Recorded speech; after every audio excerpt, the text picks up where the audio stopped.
Hello, and welcome to CTS's video series. In this video, we are going to go over the main window. When you first log in, the main window will appear at the top of your screen by default. The main window is where you set the current trading account, create new items, change global properties, and save global settings, as well as display P&L cash for the selected trading account. On the left, you will notice this green light. This is your connection status. When you are connected to the internet, it will display green. If you lose your connection, this will change to red. To the right, this is the current username. This can be added or removed by going to the main properties. This is your account dropdown.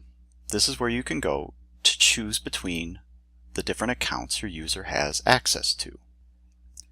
Your P&L and cash is displayed here. This can be added or removed by going to the main properties. This is your New Items drop-down menu. You can click the New Items drop-down menu here to choose between the different items while configuring your layout. This is your main properties. In the main properties, you can change what information is displayed on the main window and customize global settings for other items on your layout. This is your Save Settings icon.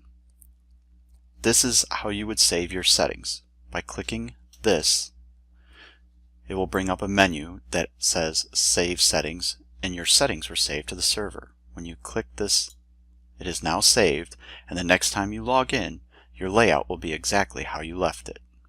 This is your Help button.